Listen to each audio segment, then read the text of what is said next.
chers collègues, docteur Oka, je voudrais remercier Vanny, je voudrais remercier Oka, je voudrais remercier tous ceux qui ont rendu possible en fait cette deuxième occasion. Je voudrais renouveler mes excuses à toute la classe, dire à quel point j'ai été désolée de ne pas honorer notre dernier rendez-vous et me réjouir, me féliciter de cette deuxième opportunité.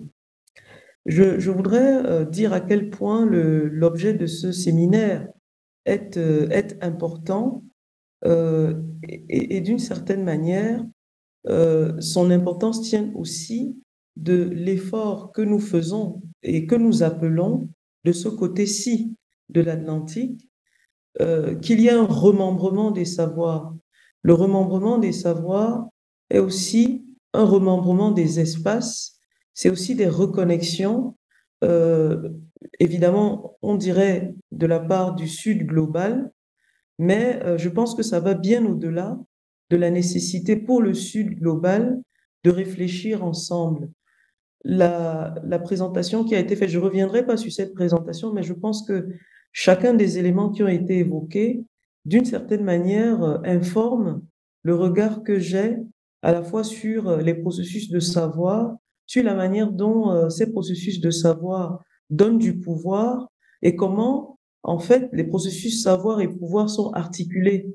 Et d'une certaine façon aussi, je pense que c'est ce qui informe ma réflexion sur la réalité, que c'est ce qui informe mon travail, y compris le travail que j'ai fait il y a quelque temps sur la radicalisation. Je suis professeur de sciences politiques, mes travaux sont organisés autour de la sociologie politique, les politiques publiques. Mais très vite, et vraiment en particulier, je voudrais le dire, par ma thèse qui a porté sur les questions de production de savoir pour la décision, la manière dont Michel Foucault a été très important dans ma réflexion en fait sur le pouvoir. Et j'étais très heureuse aussi que cette entrée-là par Michel Foucault, et c'est paradoxal que ce soit par Michel Foucault que j'ai, disons, eu cette ouverture vers la pensée africaine. J'aurais peut-être l'occasion de revenir sur cette trajectoire particulière. L'objet du jour, vous le connaissez, il m'a été demandé de parler de la philosophie politique africaine en réponse au radicalisme contemporain, entre le régional et l'universel.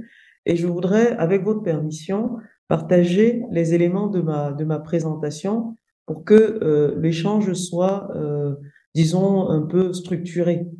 Avec votre permission, je vais lancer mon partage d'écran pour que ensemble, pour qu'ensemble nous, alors je vais carrément agrandir mon écran et mettre en partage mon écran pour que je voudrais m'assurer que mon écran est bel et bien partagé et commencer en fait. Alors, j'aurais voulu prendre le temps. C'est vrai il est dommage que je n'ai pas sous les yeux le public, donc de regarder, de saluer et d'écouter chacun des participants. Donc souvent, ben, je commence toujours ma conversation parce que c'est une conversation en donnant l'occasion à ceux qui m'écoutent de me dire ce qu'ils attendent. Peut-être qu'à la fin de ma présentation, ben, nous aurons l'occasion de revenir sur des points que je n'aurais pas adressés. Il est certain que je n'adresserai pas tout et que peut-être ce point de présentation, on y reviendra. Donc, je ne sais pas si, Susanna, vous pouvez me faire un signe si vous avez bel et bien mon écran sous les yeux.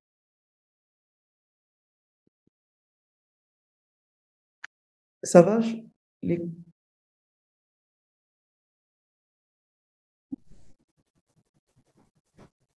D'accord. Ok, très bien. Oui, très bien. Je passe donc sous le mode. Et voilà, je passe donc sous le mode présentation. Parfait. Merci beaucoup. Alors, je suis désolée de ce que cette image n'est pas très claire, mais c'est un tableau. C'est un tableau de Maloudi. C'est un tableau par lequel je voudrais rentrer. J'aime beaucoup ce tableau parce que je trouve que regarder l'Afrique, en fait, euh, au fond, nous met d'une certaine manière face à cette évocation picturale.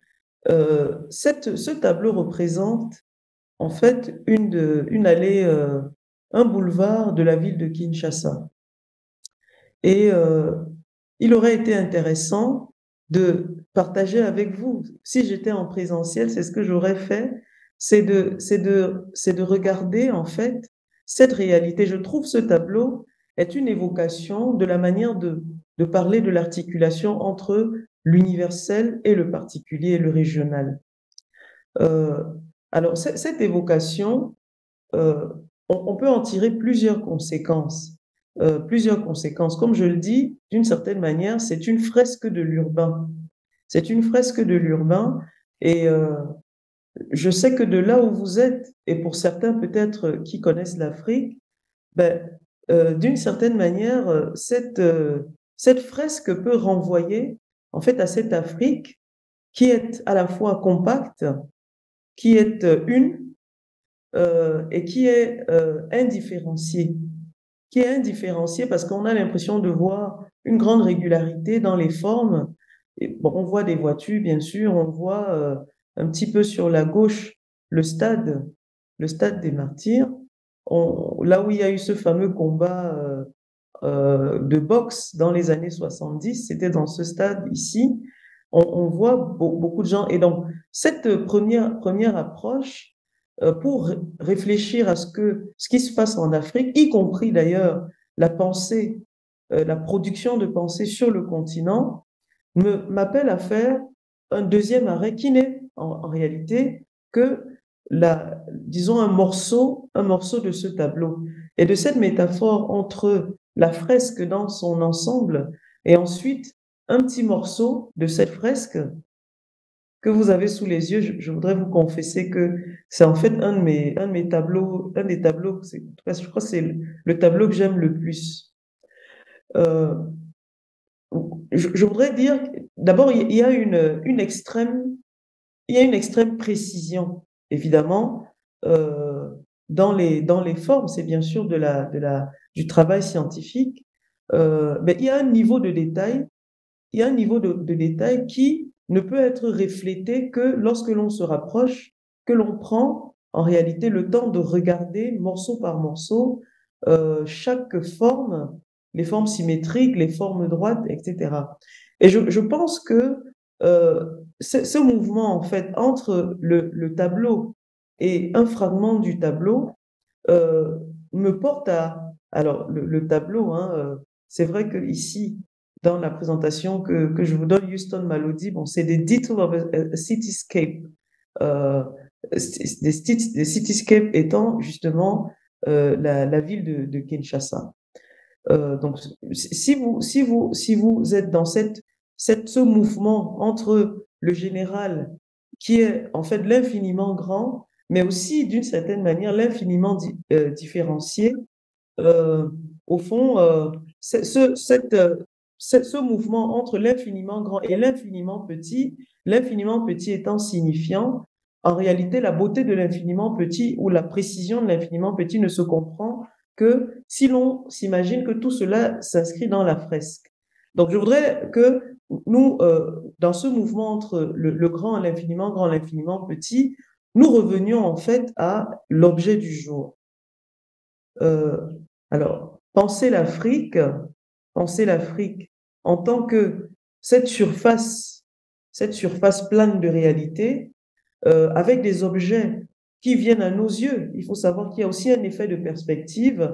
Que regarde-t-on? Et je reviendrai à la conséquence que tout cela va avoir dans les propositions de la philosophie politique.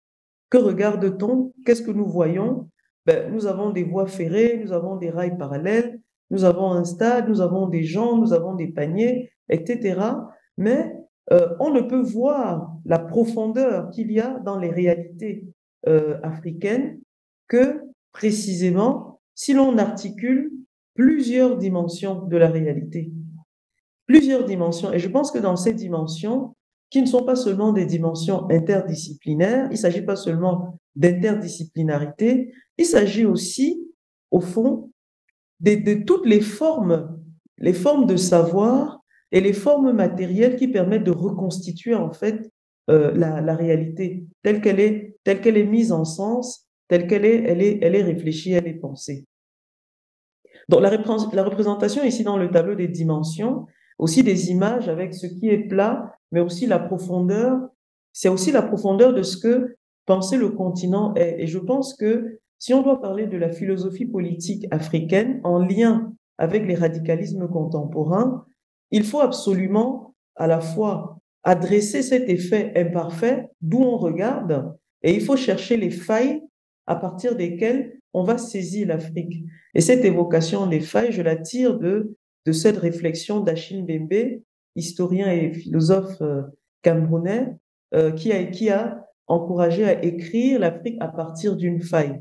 Alors, quand je voudrais souligner le terme faille, parce que c'est précisément parce qu'il y a il y a des limites, c'est précisément parce qu'il y a une insatisfaction et une impatience que nous remettons la main à l'ouvrage. C'est parce qu'il y a ces frustrations dans la manière dont l'Afrique est racontée, c'est parce qu'il y a ces insuffisances que, en réalité, s'ouvre une faille.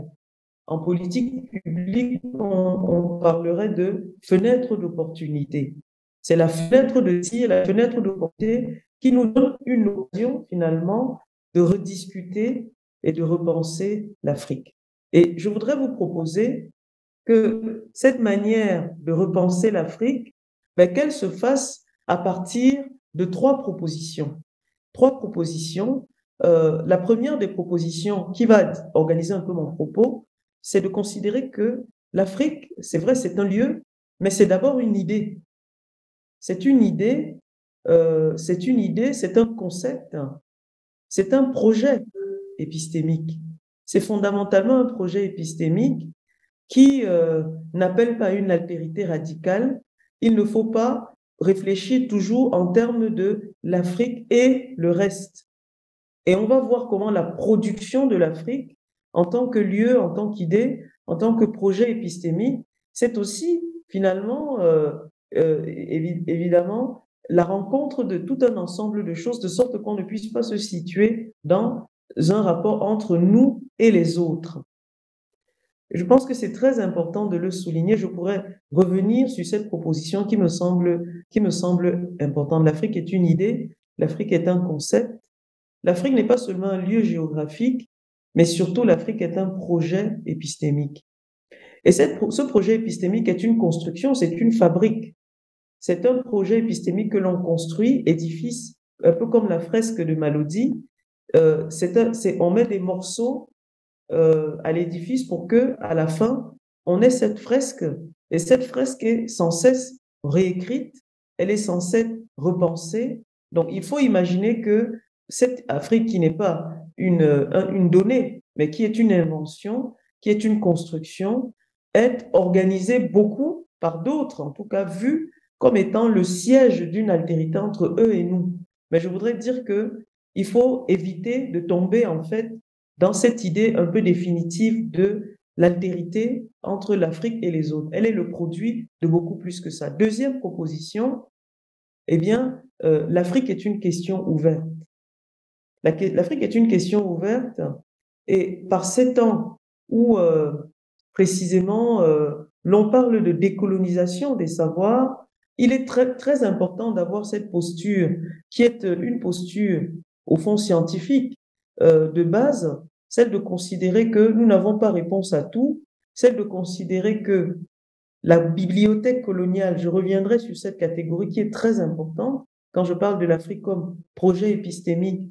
Je pense en particulier à cette proposition de Vincent Mundimbe, de Valentin Mundimbe précisément, sur l'Afrique qui est le produit d'une construction intellectuelle qui va durer à peu près 3 siècles. On va voir à quel point cette deuxième proposition est importante pour comprendre en fait la question des radicalismes. Et donc, vous comprenez aussi que on ne peut pas réfléchir à ce que la philosophie politique a dit sur les radicalismes si on ne saisit pas l'Afrique dans son historicité propre, c'est-à-dire aussi dans le temps long et non dans l'immédiateté, y compris l'immédiateté de l'événement colonial, l'immédiateté du moment colonial, parce que parler de savoir des coloniaux, c'est aussi prendre le risque de réifier un moment, une séquence qui est une séquence historique relativement limitée, certes lourde de conséquences, reproduisant ses effets jusqu'aujourd'hui, mais il faut bien comprendre que cette Afrique, elle a été inventée dans le cadre de ce moment colonial et les traces de cette invention se trouvent dans la bibliothèque coloniale, mais elle a une réalité qui est une réalité beaucoup, beaucoup plus ancienne et sans laquelle on ne peut pas la penser. C'est pour cela que je souligne une fois de plus que l'Afrique est une question ouverte. C'est une question ouverte. Troisièmement, troisième proposition, l'Afrique qui est au prisme de radicalisme. Alors, cette proposition, je la fais en tenant en fait compte de ce que, si vous regardez les travaux sur la radicalisation, le radicalisme, je dirais même plus exactement, je me suis avancée, pardon. Si vous regardez les travaux qui sont aujourd'hui publiés, j'ai pensé en particulier, étant rédactrice en chef de politique africaine, à ce numéro qui a été dédié à la thématique en 2018 sur la radicalisation et en particulier la radicalisation religieuse. Et qu'est-ce que ces travaux nous disent au fond? C'est des travaux de sciences sociales. Ils nous disent beaucoup de choses. La première des choses qu'ils nous disent, c'est que dans cette appréhension des radicalismes contemporains, il y a un écrasant paradigme sécuritaire. Il y a un écrasant paradigme sécuritaire. Il semble difficile d'envisager les radicalismes africains. Il est difficile de les penser à partir des travaux qui sont en cours autrement que dans le ici et maintenant. Or, ici et maintenant, nous avons essentiellement une réduction ontologique de ce que les radicalismes sont.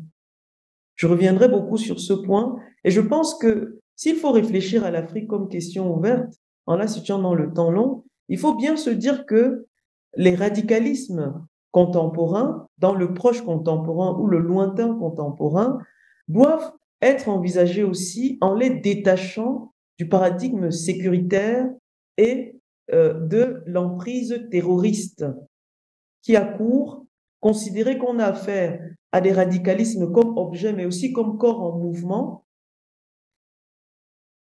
et que, d'une certaine manière, et c'est le poids, l'intérêt de la philosophie politique, il est important d'affranchir ces réalités des catégories contre-productives du sens commun. Alors, le sens commun, par exemple, nous dit Roland Marshall et Zekaria Ould Ahmed Salem, qui ont introduit à ce dossier sur la radicalisation en nous demandant, est-ce qu'au fond, c'est une catégorie qui nous aide à réfléchir? Est-ce qu'elle aide à mieux penser? En fait, est-ce qu'elle est une catégorie heuristique?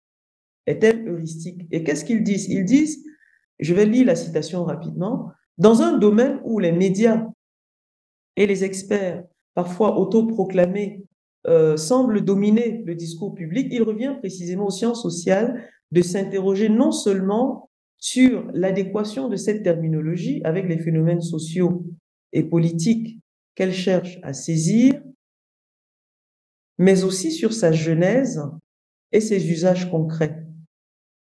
Il leur revient aussi et surtout de chercher à déterminer quels sont les présupposés et les implications de l'approche en termes de radicalisation sur l'action publique, la participation publique, politique, la vie religieuse et sociale.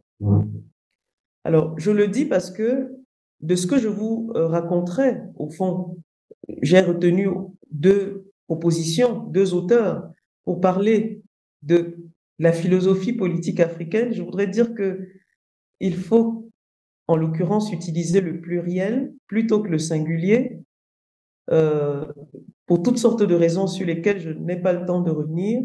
Et donc, je vais simplement retenir, dans un vaste ensemble qui est très, très grand, deux auteurs qui m'ont semblé pertinents pour réfléchir à ce que ces phénomènes nous apprennent, sachant, à la suite de Roland Marshall et Zechariah Salem, que nous avons affaire à une catégorie épistémique, c'est une catégorie analytique dont l'utilité se discute, dont l'utilité se discute.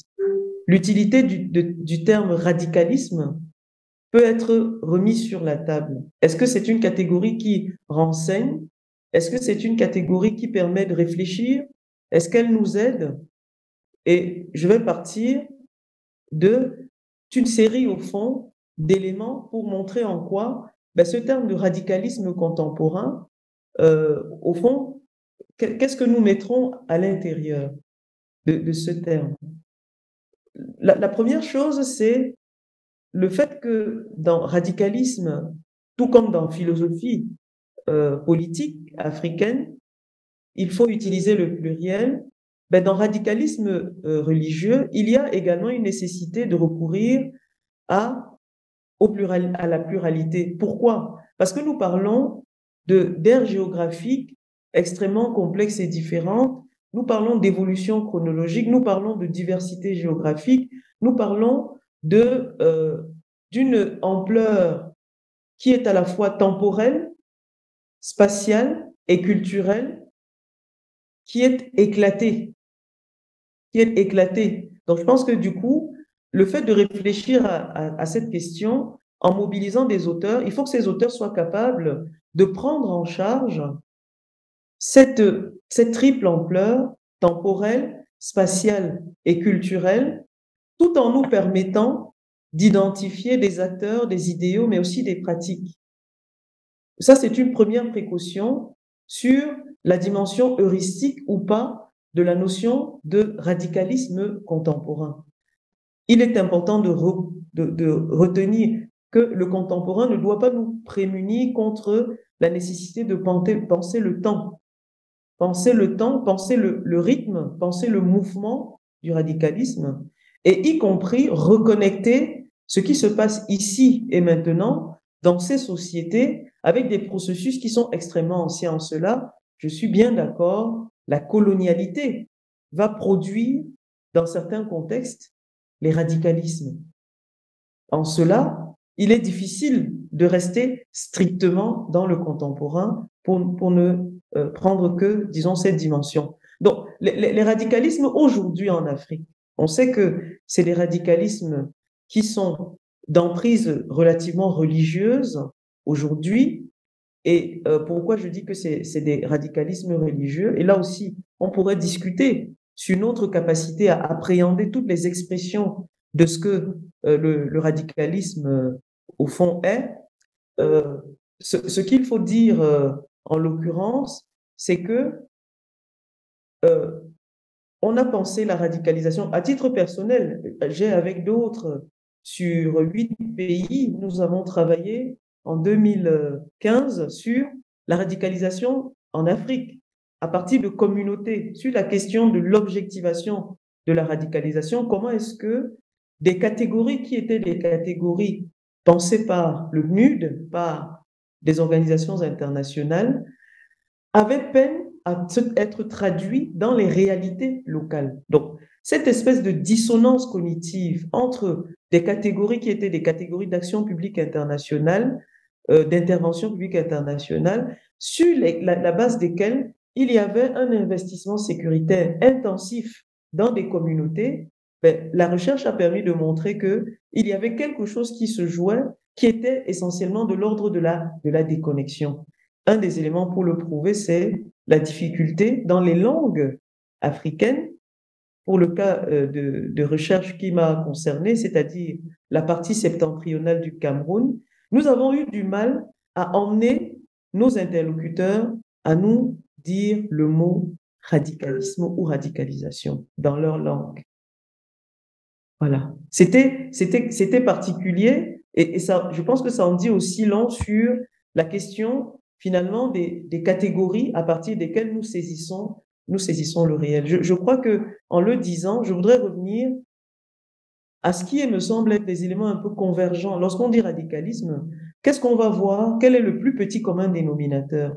On va voir un désir d'imposer une pratique du pouvoir, un désir de contrôler ceux qui l'exercent, voire pour le radicalisme qui va être traduit en un dispositif de pouvoir avec une radicalisation extrémiste, voire le fait de rechercher la destruction de l'autre, en particulier celui qui exerce le pouvoir. Il ne s'agit pas seulement d'imposer la pratique du pouvoir, mais il s'agit de faire tabula rasa en détruisant celui qui exerce le pouvoir selon des critères qui ne nous conviennent pas. Et donc, fondamentalement, dans ces radicalismes, il y a une inclinaison révolutionnaire.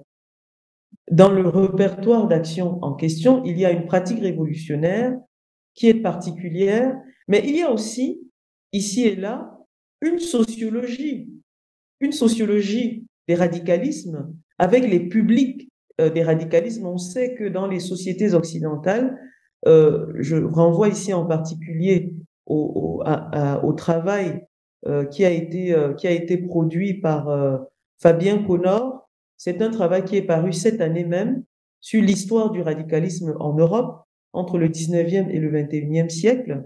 Et dans ce travail sur le radicalisme, il va insister notamment dans cette sociologie des radicalismes, sur le radicalisme qui est un phénomène urbain et qui est aussi un phénomène largement ouvrier. Or, naturellement, cette appréhension nous laisse, disons, ne pas percevoir la dimension identitaire des radicalismes contemporains. On sait à quel point, par exemple, le suprémacisme blanc, comme expression justement d'un radicalisme contemporain aux États-Unis, mais aussi dans certaines sociétés européennes, est un tournant. En l'occurrence, le travail de Francis Fukuyama sur la politique identitaire, identity politics, comme étant un des éléments caractéristiques finalement d'une fracture des sociétés contemporaines et de leur clivage autour de la question de l'identité, en fait autour de la question de l'un et de l'autre, toute une construction autour de la pureté et de l'identité. Donc je pense que sur la base de cette appréhension, je dirais occidentale du radicalisme, lorsqu'on l'applique en fait au contexte africain, il y a quelques éléments qui vont revenir. Je pense que, et c'est un effet d'optique, il y a le premier élément, c'est cette emprise religieuse. C'est l'idée que la radicalisation est d'abord une radicalisation religieuse. Le radicalisme est ancré sur des ressorts idéologiques centrés sur la religion et que, au fond, lorsqu'il bascule, y compris dans la violence, ce qui va se jouer, c'est essentiellement, au fond, des luttes qui sont des luttes religieuses. Je pense que nous devons souligner ici, dans l'interprétation de ce phénomène, une surinterprétation religieuse avec un biais, parce que cette surinterprétation religieuse va venir cacher des phénomènes politiques, des phénomènes sociaux, qui sont des phénomènes extrêmement importants, voire des phénomènes historiques. Et je passerai rapidement sur cela. Lorsqu'on va dire radicalisme, en partant de ces critères occidentalo-centrés, il est évident que la conséquence en est une injustice épistémique par rapport aux réalités auxquelles nous sommes, disons, confrontés dans nos sociétés. Et je voudrais vous renvoyer, pour que vous en ayez quelques éléments, à quelques références que j'ai mis en appui, en fait, à ce point sur la caractérisation. Donc, je voudrais que, d'entrée de jeu, que nous rentrions dans ces philosophies politiques africaines, que l'on parte de l'idée que les radicalismes contemporains souffrent d'une injustice épistémique. Il y a une injustice épistémique, il y a cette injustice épistémique qui est liée d'une part à des effets de transposition, c'est-à-dire que les catégories à partir desquelles ces phénomènes sont pensés sont le résultat d'un transfert en termes de catégories sociologiques ou plus de sociétés occidentales vers les sociétés africaines. C'est ce qui fait que, en réalité, on peine à voir le radical autrement que coiffé euh, d'une, d'un turban. On peine à voir le radical autrement que en train de poser des bombes au nom de Allahu Akbar. Ce qui, évidemment, vous comprenez, évidemment, est une erreur théorique et analytique. Alors, j'en viens à précisément ici la question dans cette analyse, au fond, qui est aussi la production d'un impensé. Il y a deux choses qui me semblent dans cet impensé analytique important de souligner. Il y a la pérennité d'une vision culturaliste et idéologique de l'Afrique. Je vais prendre en l'occurrence, pour ce qui concerne les radicalismes religieux, l'idée que, en fait, et si vous voulez, cette difficulté, elle a été longtemps prééminente dans l'analyse de phénomènes tels que le salafisme djihadiste Boko Haram. Il y avait cette difficulté à imaginer que on avait, en fait, un islam noir, endogène et qui pouvait être radical. Donc, la pérennité d'une vision culturaliste, d'une Afrique qui est une Afrique où l'islam est confrérie, l'islam est pacifique, on est tous ensemble, etc. On ne va pas se tuer pour ça. Deuxièmement, et conséquence liée à la première, l'extranéité du radicalisme en Afrique. Moi, je le dis en disant, l'objet de ce séminaire, en fait, c'est de déconstruire ce type de catégorie. C'est de déconstruire l'idée qu'il y a une extranéité du radicalisme en Afrique, en particulier pour ce qui concerne le radicalisme religieux. L'idée que de toute façon, ce radicalisme-là, il nous vient d'ailleurs. C'est un radicalisme wahhabite qui nous vient du Moyen-Orient et qu'au fond, nous, dans notre pratique religieuse, je vous renvoie ici par exemple aux formes religieuses de l'islam, disons médiéval, à partir du 9e, 11e siècle, qui est un islam assez rudimentaire, mais qui est un islam ou qui est très endogène, avec des formes de syncrétisme très importants, et finalement, qui nous cache la réalité de ce qu'on nous raconte aujourd'hui par rapport à ce que serait l'extrémisme religieux en Afrique. Donc, deux impensés qu'il faut adresser. Et je pense que pour les adresser, je vous propose, à la partir de la lecture de nos deux auteurs, je vous propose de tenir bout à bout dans l'analyse des radicalismes contemporains, non seulement le religieux, mais aussi le politique, mais aussi les rapports et les luttes sociales, parce que derrière, y compris cette expression religieuse des radicalismes, on va avoir une doctrine sociale, une revendication de justice sociale. Je vous renvoie ici au premier jour de la structuration de Boko Haram, au début des années 81 en réalité, avec un certain Marois qui était articulé sur une revendication de justice sociale. Et on va retrouver cette structure idéologique entre une partie du nord Cameroun et le nord du Nigeria, avec une circulation des acteurs d'un contexte à l'autre. Donc, fondamentalement, le radicalisme, cet extrémisme violent et religieux, est ancré, articulé aussi à des rapports, à des luttes sociales. Il est articulé à des modes de gouvernance des sociétés. J'ai pu le voir dans le cas de la crise anglophone au Cameroun, où la revendication irrédentiste a basculé vers une revendication armée avec des exactions extrêmement graves, y compris des actes terroristes, mais qui ne sauraient être détachés des modes de gouvernance exercés par le gouvernement camerounais sur la gestion, du point de vue de la gestion de l'identité plurielle, l'identité coloniale, bien sûr, née de l'héritage entre la présence anglaise et la présence française au Cameroun. Et la gestion de cet héritage qui nous porte à réfléchir au mode de gouvernance. Jean-François Bayard parlerait d'une gouvernementalité de la politique du ventre. La question du néo-patrimonialisme ne peut pas être détachée des explications sur le basculement vers la violence ou en tout cas vers l'extrême. La question des élites, le rôle des élites, le rôle des réformes néolibérales, je n'aurai peut-être pas le temps de parler disons, des philosophies africaines sur l'écologie. Mais je voudrais que vous sachiez aussi que on a un tournant qui va être articulé dans des événements historiques liés à cette agression néolibérale qui s'est produite dans les années 90 au nom des plans d'ajustement structurel qui ont bouleversé les sociétés. D'ailleurs, l'émergence des pentecôtismes religieux sont aussi liés d'une certaine manière à cet événement historique qu'est précisément l'effondrement des ressorts des filets sociaux à partir desquels les sociétés se tenaient dans les années 90. Il ne faut pas non plus détacher les radicalismes des relations transnationales. J'ai parlé tout à l'heure de la question de la colonialité, les relations transnationales avec l'Occident hier et aujourd'hui. Je peux prendre en illustration, peut-être que vous l'avez vu, passer la formation, la structuration du sentiment anti-français dans beaucoup de pays d'Afrique aujourd'hui avec une demande explicite pour que la France s'en aille, que la France, ce qui est au fond un tournant radical d'une certaine manière, ce tournant radical pour le départ de la France et le recours à la Russie, c'est vraiment une posture extrêmement radicale, elle ne peut pas être détachée, plus généralement bien sûr, des relations historiques entre la France et ces différents pays. Donc de ce point de vue, il est très important de s'appuyer sur ces différents ressorts pour réfléchir finalement à ce que les radicalismes sont aujourd'hui.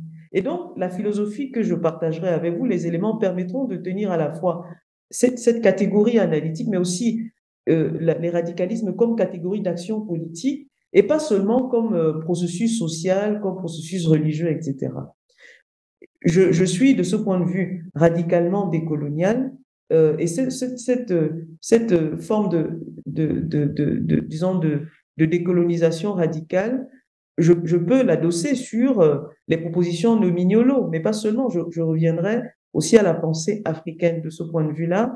Il faut une désobéissance épistémique. Il faut pour adresser les injustices épistémiques à partir desquelles l'Afrique est saisie, réduite, au fond, comme catégorie, il est important de se rebeller. Et c'est cette désobéissance, cette indocilité épistémique qui est essentielle au fond pour réfléchir. Et je viendrai à cette proposition en revenant aussi à la pensée décoloniale. Je sais que le séminaire est sur la pensée décoloniale. Je n'ai pas besoin de détailler, au fond, ces éléments, mais je sais que nous partageons ici à la fois l'idée que, en réalité, même si le moment colonial n'est pas un moment, disons, n'est pas un moment qui écrase l'essentiel de la réalité, c'est un moment structurant, y compris dans ce que les radicalismes sont aujourd'hui. Je ne rentrerai pas dans les détails, mais je voudrais vous inviter à réfléchir à la façon dont les philosophies politiques africaines ont tenté de réfléchir à toutes ces oppressions qui ne sont pas seulement d'ailleurs des oppressions liées à la présence coloniale, mais c'est aussi des oppressions liées à la classe sociale, c'est les oppressions sociales, c'est les oppressions liées au genre, parce que effectivement, il y a une structuration des dominations genrées qui vont être aussi liées en fait à cette colonialité. Je vous la référence à côté de Walter Mignolo que je vous recommande aussi, c'est disons notre collègue Sabelo Lovu-Gatini qui est aujourd'hui à l'université de Bayreuth en Allemagne et qui précisément nous prescrit comme médicament la liberté épistémique, epistemic freedom in Africa. Et ici, il s'agit, et vous allez le voir, de déprovincialiser. Je voudrais qu'après on discute sur la question de l'articulation entre l'universel et le régional. Au fond, sur cette relation entre ces deux niveaux qui sont pas seulement des échelles, mais c'est aussi des horizons, qu'est-ce que la pensée décoloniale a à dire sur cette articulation entre ici et ailleurs, entre, disons, des échelles qui sont des échelles particulières. Voilà. Alors, j'en viens. Alors, il y a beaucoup de choses à raconter, mais je voulais juste pour que le propos soit, disons, un peu informé, je voulais vous inviter à considérer que quand je parlerai de radicalisme, il y a non seulement des radicalismes religieux, mais il y a aussi des radicalismes non religieux. Il y a des radicalismes qui sont des co-radicalisations. Là, sur la gauche, vous avez la photo d'un anti-Balaka. Anti-Balaka, c'est la République centrafricaine et la crise politique qui n'a toujours pas cessé, au fond, qui confrontait les Séléka, c'est-à-dire des milices plutôt musulmanes, et les anti-Balaka, qui sont des milices plutôt chrétiennes et anti-musulmanes.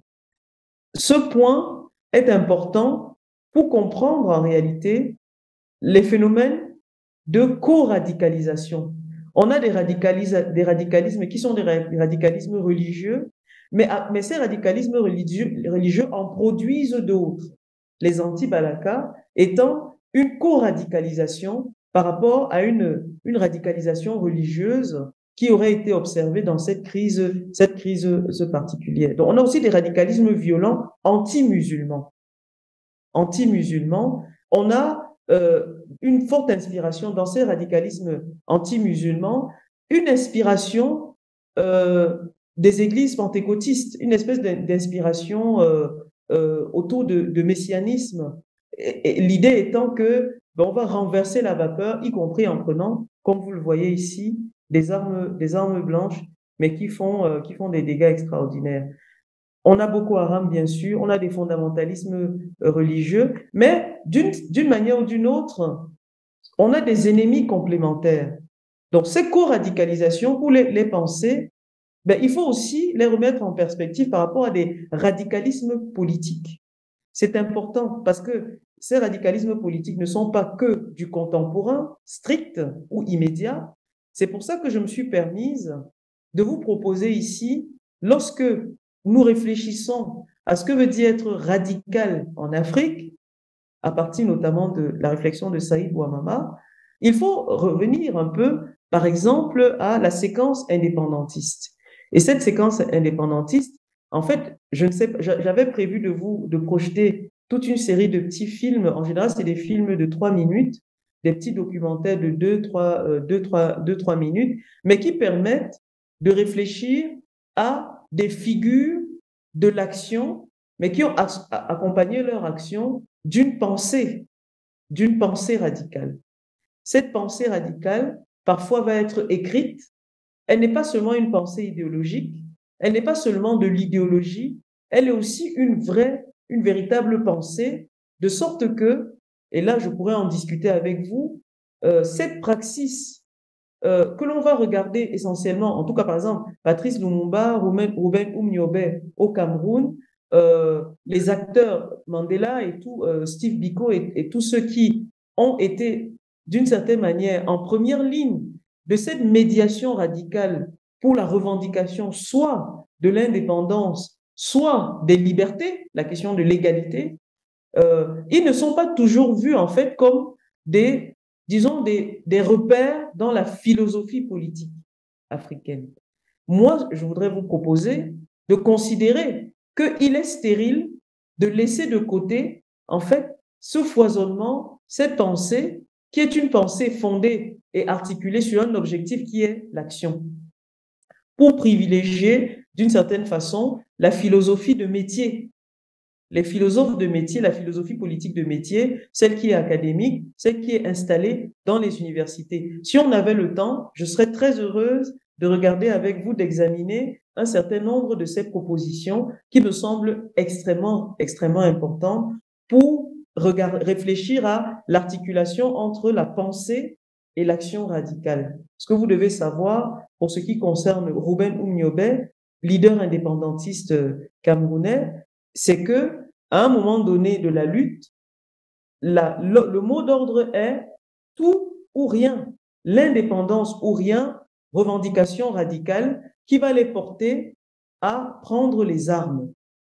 Pour le cas du Cameroun, la lutte indépendantiste elle a été longue, elle a même donné lieu à des génocides, à un génocide qui est un génocide relativement caché, puisque ce génocide, au fond, nous met en présence d'une responsabilité de l'armée française dans le pays bamileke, la région de l'ouest du Cameroun. Donc, il faut réfléchir à la façon dont cette posture radicale qui consiste à dire tout ou rien, qui consiste à dire l'indépendance ou rien, est elle-même fondée sur une pensée, elle est articulée sur un discours et sur un projet qui est, au fond, aussi un matériau intéressant pour la philosophie politique. On peut réfléchir à la même chose lorsque Patrice Lumumba dit « Sans lutte, vous n'obtiendrez rien ». Fondement de l'idée que, au fond, ni aujourd'hui ni jamais, les libertés ne s'obtiennent sans la posture radicale, sans la lutte radicale.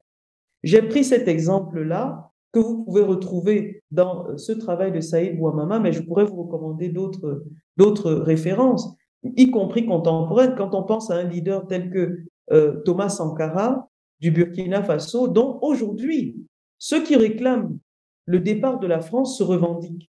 Donc, il y a dans le sankarisme, au fond, une pensée qui est aujourd'hui très, disons, populaire chez les jeunes burkinabés et qui va venir alimenter, en fait, cette idée de défiance radicale vis-à-vis de la présence française en Afrique. Je pense qu'il est très important de ne pas se séparer et d'une certaine manière remembrer aussi la philosophie politique, c'est remobiliser y compris cette pensée qui est portée par les acteurs, les acteurs disons. Et pour moi, effectivement, peut-être que, j'imagine, vous le connaissez, Amilcar Cabral. Amilcar Cabral, disons, Bissau-guinéen, révolutionnaire, mais aussi philosophe, avec une pensée qui était extrêmement sophistiquée, extrêmement riche, et alors là, on le voit avec le Tché, bien sûr, mais on le voit aussi les armes à la main dans la revendication de l'indépendance des colonies portugaises en Afrique. Il a été présent non seulement au Cap-Vert, mais aussi en Angola, au Mozambique, et la pensée d'Amilcar Cabral, qui est une pensée de la praxis, elle est extrêmement intéressante justement pour réfléchir à la manière dont la philosophie politique parle, fonde, situe, légitime, revendique le radicalisme. Comment elle justifie le radicalisme, comment elle fonde le radicalisme, comment elle va documenter le radicalisme, comment est-ce qu'elle va implémenter le radicalisme. Ça aussi, je crois que c'est intéressant. Et je vais en venir à des philosophes de métier, on va dire, plus académiques, et je vais en parler en fait à partir de deux auteurs. Alors, deux auteurs, parce que je pense que les philosophies politiques africaines ont adressé la question du radicalisme et disons, cet élément composite dont j'ai parlé, phénomène politique, catégorie analytique, processus socio-religieux, rôle des élites, rôle de la gouvernance, etc. Eh bien, ces radicalismes que l'on doit tenir bout à bout à partir de ces différents éléments dans les registres des coloniaux peuvent être saisis à partir des manières d'écrire l'être humain, des manières d'écrire l'Afrique, mais aussi les manières d'être humain. Sachant que les deux auteurs centraux ici, c'est Fabien Epousi-Boulaga et bien sûr Valentin, et j'ai fait une grave erreur, évidemment c'est Valentin Mundimbe. D'abord, Fabien Epousi-Boulaga. Fabien Epousi-Boulaga, qui est décédé il y a 4 ans, camerounais, philosophe, politique camerounais, et qui, me semble-t-il, est pour moi, au fond, disons, des auteurs les plus importants de la réflexion sur l'extrême, la réflexion sur la question du radical, mais aussi la question de l'horreur et la manière de confronter, la manière de se tenir face au radical. Et je voudrais que vous me permettiez de projeter une petite vidéo où nous allons l'entendre. Il avait un flow, une voix qui est extraordinaire et je serais très heureux si vous pouviez écouter, si vous me le permettez. Susanna, je voudrais faire une petite projection. C'est un tout petit film. J'ai bien les yeux sur le temps.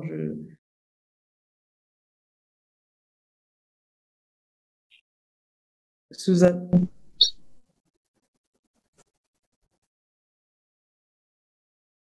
D'accord, d'accord.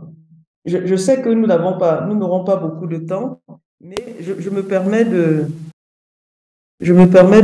nous proposer en fait ce petit film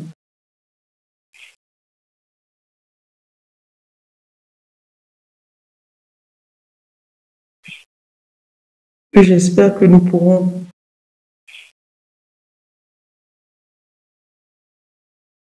Alors j'ai du mal à le déclencher. Je pensais que mon lien fonctionnerait. J'ai peur que ça ne marche pas. Est-ce que je peux le mettre? Je vais essayer de le mettre dans le chat si vous me le permettez. Comme ça, on le regardera peut-être à partir du chat, si vous en avez convenance.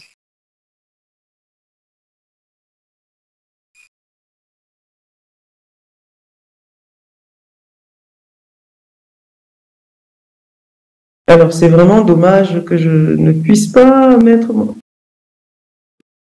Bon, je clique ça. Alors, je vais voir si ça fonctionne. Et je voudrais m'assurer que vous avez le film sous les yeux.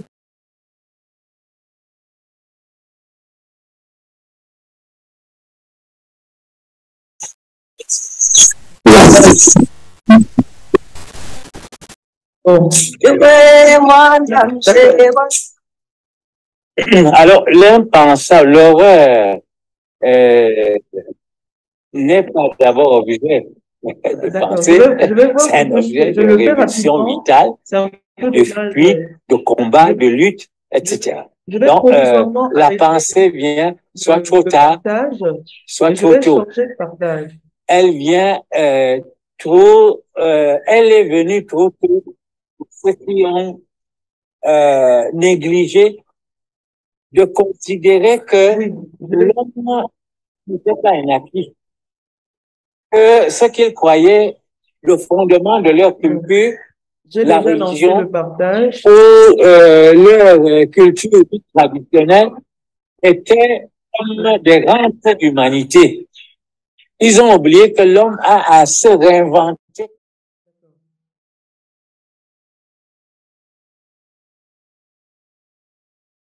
Quitte à continuer dans ces conditions inédites, à savoir qu'il n'est pas le premier humain, qu'il a quelque chose qu'il a reçu et qu'il doit transmettre contre toute probabilité. L'homme est une réalité improbable, l'homme humain. Et donc, alors, l'impensable, l'horreur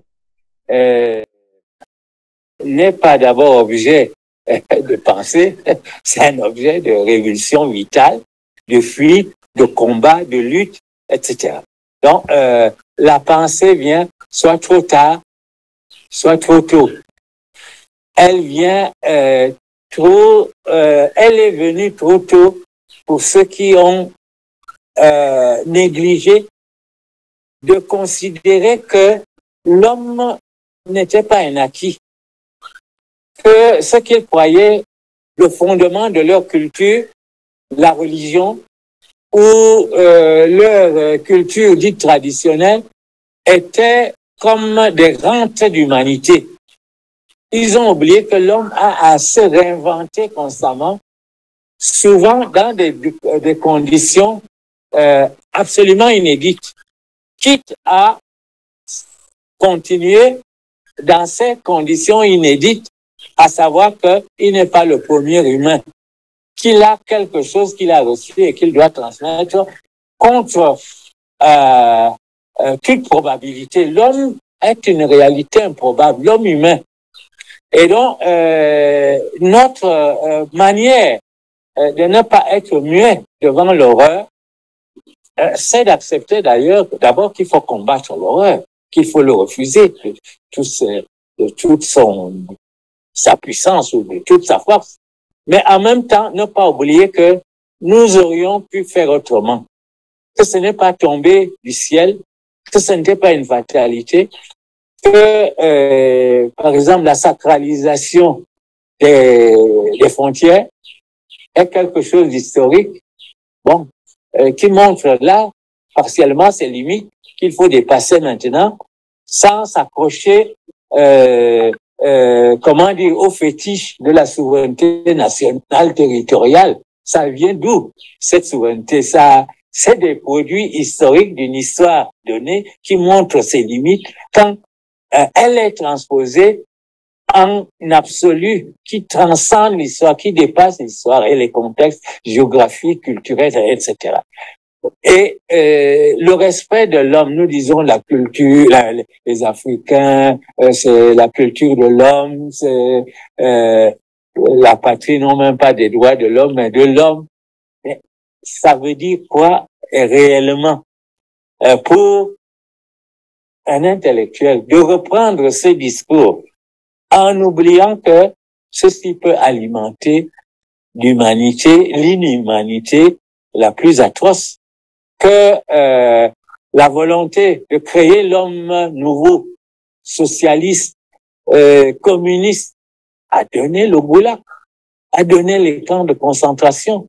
La liberté peut s'imposer à coups de bazooka. Elle peut être le porte-flambeau de ceux qui veulent vous anéantir. Donc, la pensée critique n'est pas un luxe. Et ne nous dites pas, ah, la philosophie, on n'en veut pas, on veut d'abord manger. Oui, mais si vous voulez d'abord manger, d'abord et penser ensuite, vous risquez de ne pas manger du tout et de crever de famine, de maladie, etc. Donc, voilà comment on pense peut-être ce que vous appelez l'impensable. En le sortant du champ du pensable qui se croyait absolu, en recadrant les problèmes autrement que ce que nous voulons adopter comme allant de soi. On a un exécutif, on a un parlement, on a tout, comment dire, les ornements d'un État rationnel, mais qui ne l'est pas. Et pas seulement au Cameroun, hein, mais qui fait que le Nigeria est un grand pays plein d'avenir, mais pour le moment, la barbarie la plus atroce peut naître de la gestion du Nigeria depuis une cinquantaine d'années, ainsi de suite. Je vous renvoie, comme vous êtes journaliste, vous savez ce que gagne un parlementaire, un sénateur nigérian, un parlementaire nigérian. Vous avez vu la réaction que cette classe politique a eue vis-à-vis du ministre des Finances qui a mis dans le public ces écarts extraordinaires, ainsi de suite. Bon, Boko Haram, comme je disais pour le Rwanda, Boko Haram est parmi nous. Boko Haram est parmi nous. Pas seulement parce qu'il vient chez nous, parce qu'il est au nord de ce que... Mais dans la manière dont nous comprenons la religion, avec son fond d'intolérance absolue, qui est présent même dans les religions du livre en général, c'est-à-dire le christianisme, le judaïsme, etc. Dès lors que vous avez une croyance qui discrimine, qui dit nous on est supérieur, nous on a la vérité, les autres sont bons, ils sont appelés à venir avec nous, mais entre-temps, c'est pas tout à fait ça.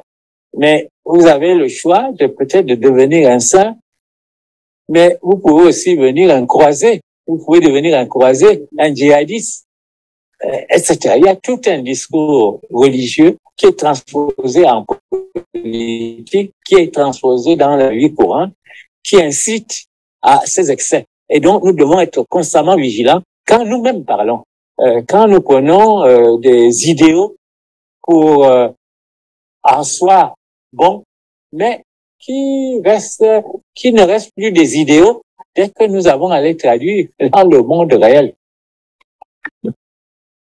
Merci. J'arrête là le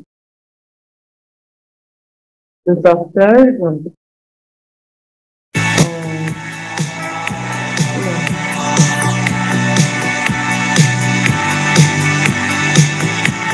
Bonjour. ravi de vous retrouver pour une nouvelle édition de Lumière intérieure, une lumière que nous avons projetée cette semaine sur une atmosphère franco-sénégalaise. Voilà, c'est bon. Alors, donc, je reviens en fait à mon partage avec votre permission. Alors, je me réjouis de ce que vous ayez écouté, je veux dire, sans phare, le professeur Fabien Eboussi-Boulaga, que j'ai eu la chance d'avoir comme enseignant quand j'ai commencé mes études de sciences politiques à l'université catholique. Donc, si vous voulez, ce que nous avons entendu, c'est-à-dire au fond l'ordinaire de la posture radicale. Être humain, c'est être radical. Et cet art d'être humain, je trouve, au fond, être l'expression parfaite du caractère, disons, inapproprié de séparer universel régional. Le particulier et le général, nous sommes, d'une certaine façon, tous pris dans cette humanité qui nous porte à être ici et là, toujours, en fait, toujours des humains, avec exigence. Et il y a une phrase qu'il a dite dès le début de son propos, et je pense qu'elle était aussi caractéristique de ce qu'on a beaucoup entendu ces dernières années au sujet des exactions de Boko Haram, au sujet aussi des exactions de gouvernance d'un certain nombre d'États, avec à la tête des États des forces politiques agressives et brutales. Il y a une chose qu'il dit qui me semble fondamentale, l'horreur n'est pas d'abord un objet de pensée. D'une certaine façon, elle est objet de rémission vitale, elle est objet de combat, elle est objet de lutte. Ce qui me permet de revenir à ce que je disais au début, vous savez, dans l'articulation entre la praxis et la pensée. Par exemple, chez les indépendantistes africains qui étaient des révolutionnaires, comment est-ce que, en fait, on va pas d'abord s'asseoir ou penser, et puis on va voir si on peut agir, ou on va d'abord agir. Il parle de cette métaphore du pain. Si on veut pas philosopher, on veut pas penser, on veut d'abord manger, bah, on peut, si on refuse de penser, ne même pas manger du tout, au fond. Donc, c'est aussi cette articulation qui est fondamentale dans sa pensée que j'ai résumé, en fait, à partir de quelques éléments un peu rapides, hein, évidemment. C'est une pensée qui est extrêmement riche, que je souhaite à tout le monde de connaître. D'abord, c'est une critique radicale des pratiques philosophiques sur le continent. Je voudrais rappeler ici que on sait un petit peu comment est-ce que l'ethnométhodologie, l'ethnophilosophie s'est constituée dans les années 60 et 70, à quel point elle a été structurante dans la formation de la pensée philosophique, des pensées philosophiques africaines. Une des choses très importantes, une des propositions très importantes de Fabien Eboussi-Boulaga, c'est d'abord de dire non, nous n'avons pas besoin, nous n'avons pas à être des philosophes africains. Nous n'avons pas à être des philosophes africains. Cette pratique philosophique continentale qui tend à rester dans le monde des idées, mais qui va pas avoir de prise sur le quotidien, la quotidienneté, c'est-à-dire la vie réelle, les gens ordinaires, le quotidien des femmes, des hommes en post-colonie. C'est la première critique. Toute philosophie qui ne réfléchit pas aux conditions et aux effets de la quotidienneté, c'est une philosophie qui a un non-lieu, au fond. Ça, c'est la première idée. Et on comprend aussi comment, de ce point de vue, la philosophie a nécessairement quelque chose à dire sur les ressorts du radicalisme. Les ressorts, le ferment, le vivier du radicalisme. Et ce vivier du radicalisme, qu'on le veut ou non, c'est aussi beaucoup de la quotidienneté. Deuxième élément, et par rapport à cette figure, c'est le Muntu qui me semble un thème très important dans sa pensée, la caractérisation du Muntu. Qu'est-ce que c'est que le Muntu? C'est l'homme dans la condition africaine, cet homme qui doit s'affirmer et qui doit s'affirmer en surmontant tout ce qui lui conteste son humanité, tout ce qui lui retire sa dignité, tout ce qui menace son humanité. Et on sait que ce qui menace son humanité, ça va être aussi à un moment donné les mécanismes de gouvernance dans lesquels le Muntu il s'insère, la manière dont il est saisi par ceux qui le gouvernent. Le Muntu, par définition, doit s'affirmer, et en s'affirmant, il doit protéger son humanité. Il doit s'attaquer à ce qui met en péril son humanité. Et c'est cette évaluation de la situation, de ceux qui, avec quoi, mais aussi contre quoi il faut construire sa place dans le monde. Il faut se faire une place dans sa société, dans un monde qui est un monde commun, un monde partagé, où on n'est pas tout seul. Et dans ce dialogue, en fait, entre nous et les autres dans le monde, eh bien, c'est cela qui caractérise, en fait, la pratique du Muntu. Le Muntu, c'est celui qui va essayer de trouver cette place, qui va essayer de se faire cette place, mais qui va aussi travailler à faire respecter cette place. Je pense que c'est très important, cette idée, cette catégorie du Muntu dans la réflexion sur l'altérité, le rapport, l'altérité identité, l'altérité religieuse, l'altérité sociale, au fond, qui peut pousser à basculer dans l'extrémisme, voire l'extrémisme violent. Troisième proposition dans sa pensée très importante, c'est toute cette réflexion sur les méfaits de la colonisation. Et bon, évidemment, il y a beaucoup de choses. Je ne rentrerai pas dans les détails. J'ai pas beaucoup de temps, donc je suis obligé d'avancer. Mais cette pensée décoloniale, et c'est pour ça que je considère pour ma part que Fabien Ebousi-Boulaga, c'est un décolonial majeur. C'est un décolonial majeur qui mérite d'être connu, la richesse de cette pensée, qu'elle soit partagée, qu'elle soit connue. Sur la crise du Muntu, j'ai parlé de la figure du Muntu comme finalement cette condition africaine qui demande à être respectée dans son humanité, qui demande à être protégée parce qu'elle est mise en péril à la fois sur le plan pratique et sur le plan symbolique. Eh bien, il y a quelque chose qui est très important dans la pensée de Boulaga, c'est la qualification de la crise. En fait, c'est d'abord l'affirmation d'une crise. Ce Muntu, il est en crise. La crise du Muntu est aussi peut-être finalement le terrain sur lequel va s'exprimer le radicalisme. La crise du Muntu, qu'est-ce que c'est au fond? C'est aussi la crise de la pensée. C'est la crise de la pensée. Les radicalismes contemporains sont le produit en fait d'une crise, d'une incapacité à réfléchir, à symboliser, à mettre en sens, à mettre en concept des réalités qui sont là et qui nous écrasent au fond. Donc quand il parle de la crise du Muntu, il parle de cette crise de la pensée. Mais cette crise de la pensée, il va l'articuler en particulier à la colonialité des savoirs à partir desquels le Muntu se pense lui-même. C'est une colonialité qui produit du déclassement, c'est une colonialité qui produit des hiérarchies dans les savoirs, c'est une colonialité qui délégitime les savoirs qui ne sont pas des savoirs occidentaux, caractérisés, compris, présentés comme étant des savoirs universels. Et on va voir comment est-ce que cette colonialité est à l'œuvre dans la philosophie, au fond la critique coloniale, la critique de la philosophie africaine, disons la philosophie traditionnelle africaine par Fabien Ebousi-Boulaga, vient aussi de ce que c'est cette philosophie-là qui a contribué à forger une pensée de la soumission, une pensée de l'identification, une pensée de la répétition de savoir philosophique, une pensée de la subsumation par rapport à des réalités qui sont des réalités du lieu, et au fond, elle va se fonder sur des processus de déclassement, sur des soupçons par rapport à des savoirs endogènes. Les savoirs locaux ne sont pas considérés comme étant des savoirs dignes d'être valorisés. Et pour adresser cette crise, il y a 3 ruptures à laquelle Fabien Ebousi-Boulaga va nous inviter. La première des ruptures est la rupture avec l'impossibilité pour le penseur de mettre à distance.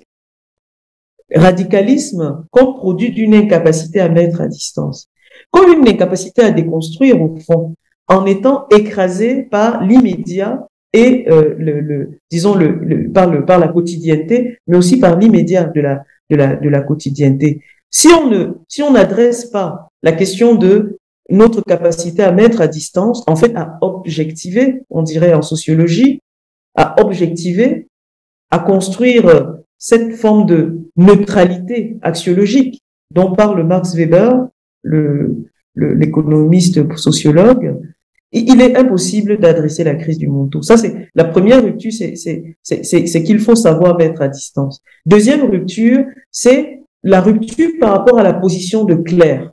La position de Claire, c'est cette position supérieure, cette position en surplomb, cette position impérialiste. Lovu-Gatseni parle de l'empire épistémique.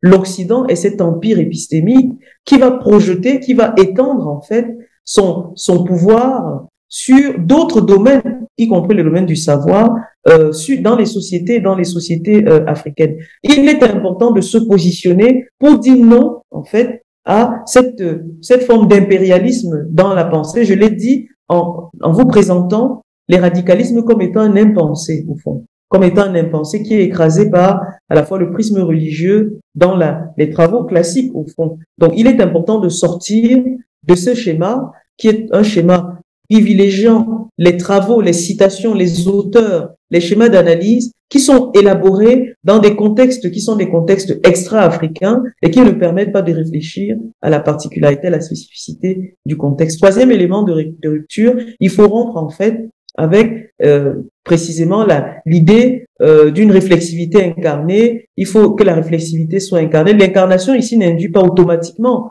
que on dise je. Lorsque le philosophe parle, il parle pas, quand il dit je, il s'agit pas de lui. Il s'agit, au fond, d'habiter une expérience vécue. Et je pense que ça aussi, sur la question de l'articulation entre praxis et pensée, elle est fondamentale. La pensée doit être une pensée habitée. Ça doit être embedded, ça doit être une pensée incarnée. Ça doit être une pensée fondée sur une expérience vécue. Et je crois que l'enjeu ici, du point de vue des savoirs, c'est la manière dont nous captons cette expérience vécue dans notre réflexion sur le radicalisme et comment nous la traduisons en pensée. C'est une espèce d'exercice circulaire. Pour réfléchir sur les radicalismes, en tout cas pour réfléchir sur le réel, il faut partir de quelque part. On va appeler cela sur le plan épistémologique le standpoint, epistemological standpoint.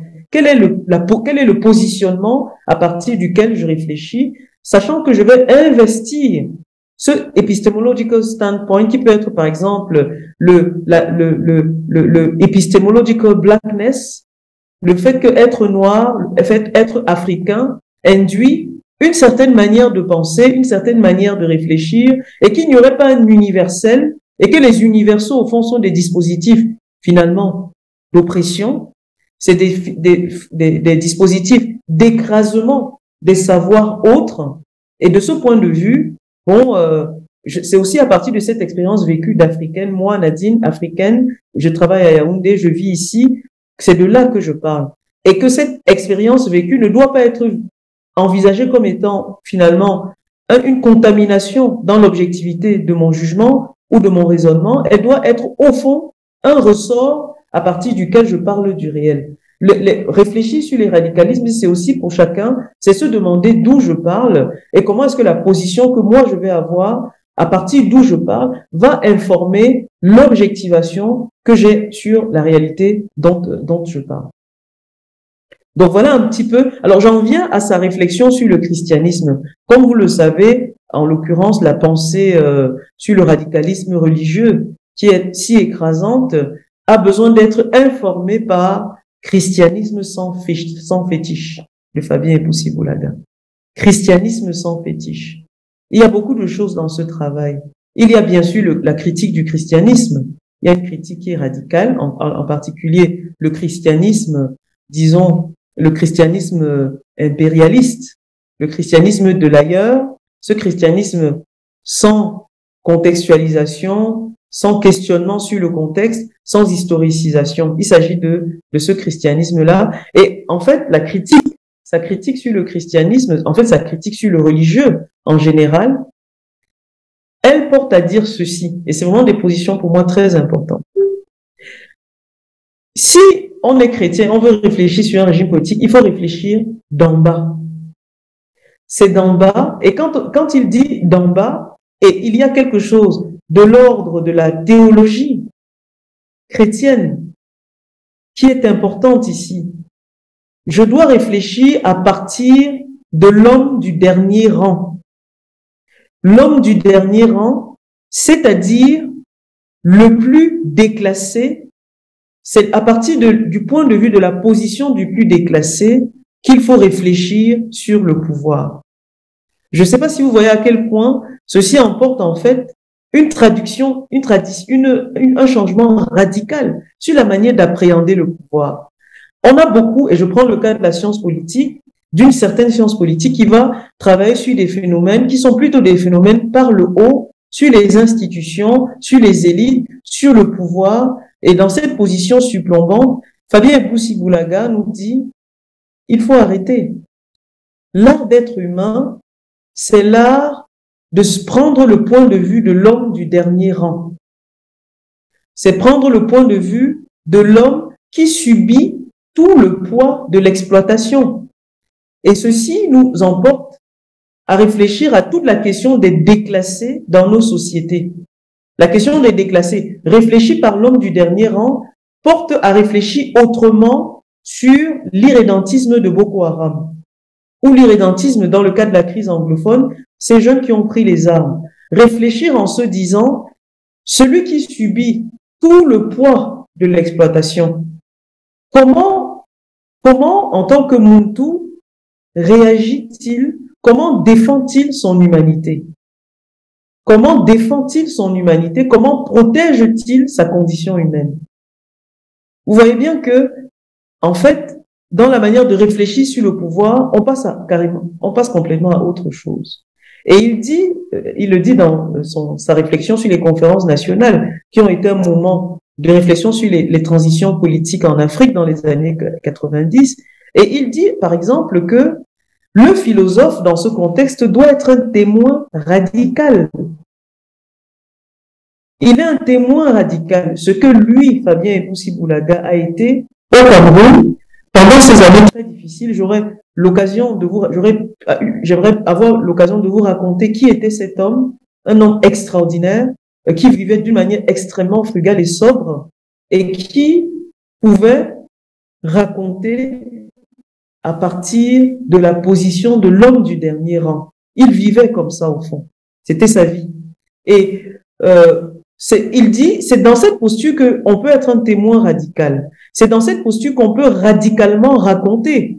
Et donc, on est ici dans un radicalisme épistémique qui porte à identifier les morts anonymes, identifier les gens d'en bas, identifier l'homme du dernier rang, identifier l'Africain muselé, bastonné, rançonné, abruti, et qui, au fond, est la victime des pouvoirs et va réagir, au fond, souvent par violence extrême. Donc, on voit que vraiment, le philosophe devenant témoin radical, change en fait sa perspective sur la manière de raconter le réel.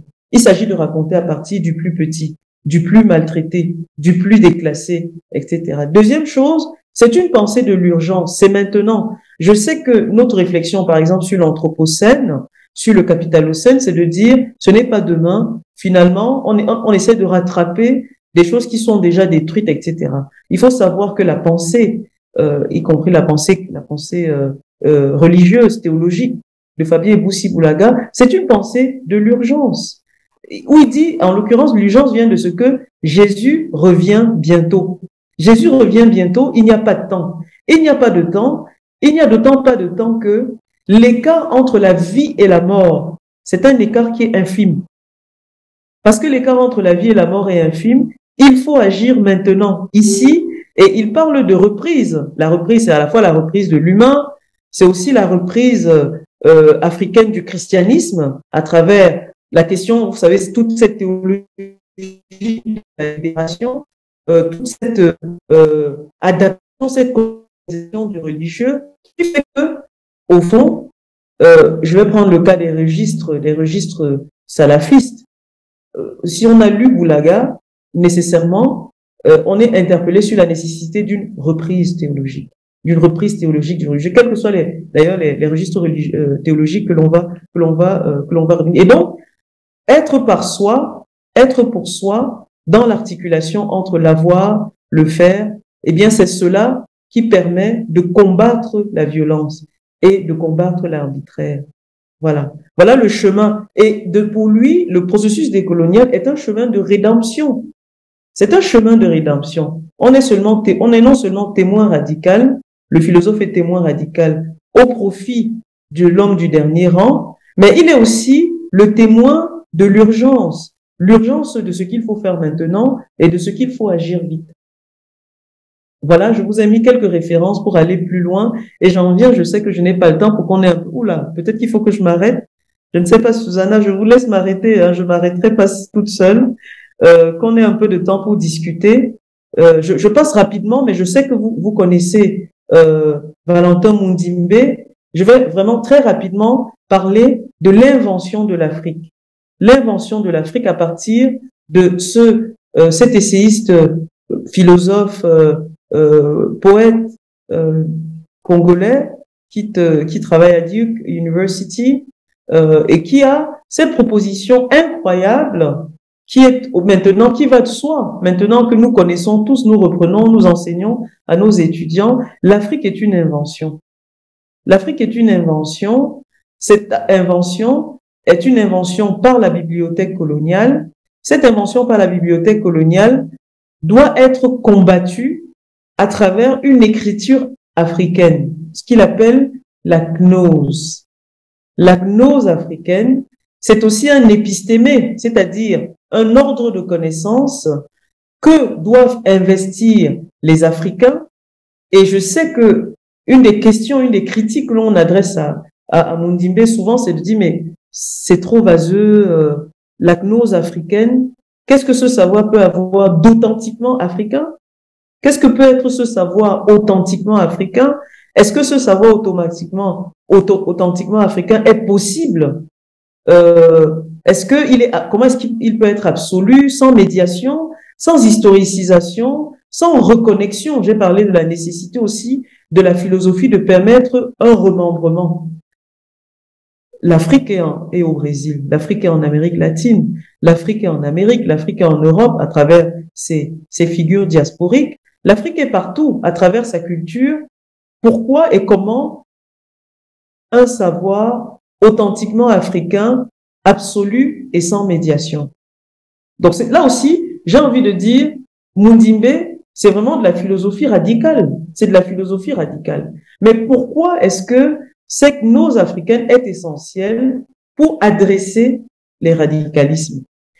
Alors, elle est essentielle parce que, nous dit Valentin Mundimbe, l'ouvrage a été traduit seulement l'année dernière, mais c'est un ouvrage de 1988, donc il est ancien en anglais, The Invention of Africa, que je recommande à tout le monde, où il montre en fait globalement comment, en réalité, le processus colonial, c'est un processus de transposition d'un morceau de l'Occident à un morceau d'Afrique. Je veux dire, c'est une transposition géographique.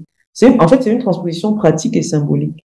Et cette transposition va aller de pair avec un exercice épistémique, avec un exercice qui va se construire sur plusieurs siècles, 3 à 4 siècles, à travers la construction de récits exotiques de voyageurs, à travers des interprétations philosophiques. On sait par exemple, on connaît le discours de Lucien Lévy-Bruhl ou même de Hegel sur l'Afrique. On sait que ce discours a largement structuré la formation de l'idée d'Afrique, au fond.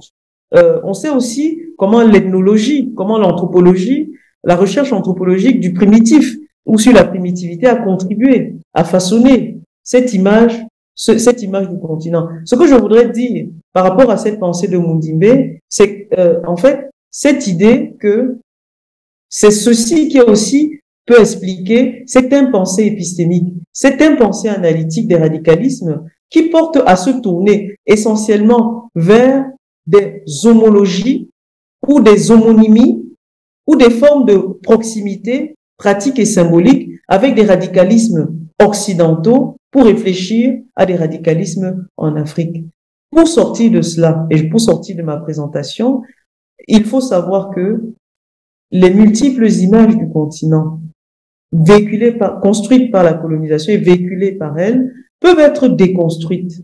Autant cette invention de l'Afrique, c'est une invention qui prend des registres variés, l'art, la littérature, l'histoire, les religions, la philosophie, la sociologie, l'anthropologie, la science politique, etc. Autant, et je finis par là, la gnose africaine, ça doit être une gnose qui est une gnose inter- ou transdisciplinaire qui réinvente l'Afrique, cette gnose africaine, ce savoir authentiquement africain, cette nouvelle Afrique, ou si vous voulez, cette africanisation de l'Afrique, elle peut se faire à travers précisément une intersection entre un grand nombre de disciplines. Et il est nécessaire, lorsque l'on raconte, par exemple, la pensée africaine, d'être capable d'articuler art, philosophie, anthropologie et sociologie, politique, pour au fond raconter. Et je vais m'arrêter là parce que je suis hors délai, pour qu'on ait quand même un peu de temps pour discuter. Susanna, si vous en avez convenance, je vous remercie.